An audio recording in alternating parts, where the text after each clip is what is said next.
Hva trenger du en CV til? En CV, det er ditt personlige og verdifulle salgsdokument. En CV, den har kun én funksjon, nemlig å skaffe deg et jobbintervju. Den skal altså være med og føre deg til ja-bunken. Så hvordan kan du lage en CV som fører deg til målet? Det å skrive en CV, det krever at du setter av tid. For hver en stilling som du søker på, så må CV-en din spisses for den aktuelle stillingen. Det krever at du setter deg inn i stillingen, og gjerne innhenter litt informasjon om bedriften før du søker jobb. På den måten så kan du trekke fram og vektlegge den kompetansen som er aktuell for stillingen du søker. Så hvordan bygger du da opp en CV? Det er ingen fasit på hvordan en CV skal se ut. Det viktigste er at det kommer tydelig frem hva du har gjort og når.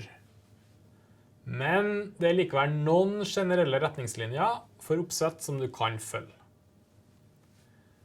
Øverst i CV-en din så må du ha en overskrift.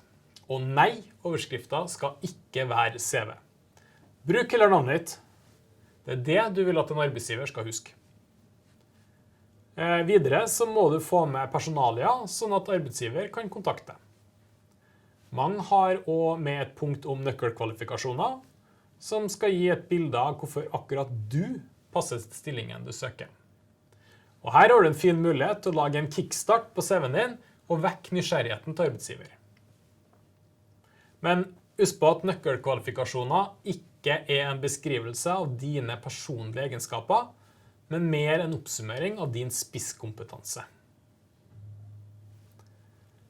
Å ha et bilde av deg selv eller ikke på CV-en, det er helt opp til deg. Om du ønsker å ha et bilde, så bør du vurdere hvordan du ønsker å fremstille deg selv. Det avhenger ofte av jobben du søker, men som oftest så er det lurt å ha et nøytralt, smilende portrettbilde mot en nøytral bakgrunn. Når du skal beskrive din erfaring, så starter du å beskrive den mest relevante erfaringen du har. Som student eller nyutdannet er det som oftest utdanningen som blir nevnt øverst, og deretter arbeidserfaring. Etter det så kan du ha en bolk med verv eller frivillig arbeid. For mange studenter så kan faktisk denne erfaringen være like viktig, eller til og med mer relevant enn arbeidserfaringen. Så her må du kanskje gjøre en vurdering på hva du vil skal komme først i din CV av arbeidserfaring og verv frivillig arbeid. Til slutt i CV-en så kan du ha en bolk med annen type erfaring. Det kan være kurs, IT-kunnskaper, språkkunnskaper, sertifikater og lignende.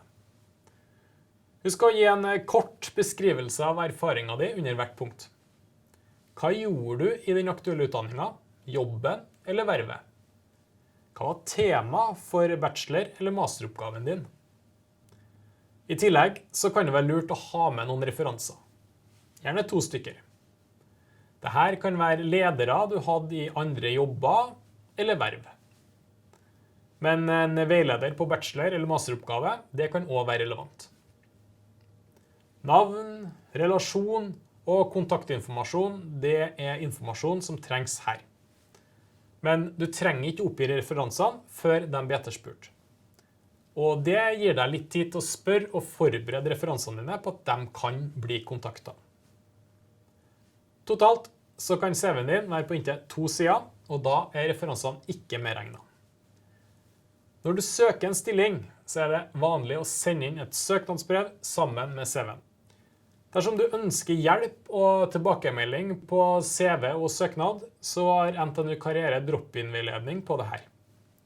Eller du kan booke deg en veiledningstime på våre nettsider ntnu.no/karriere. Da gjenstår det bare for meg å ønske deg lykke til med jobbsøkinga.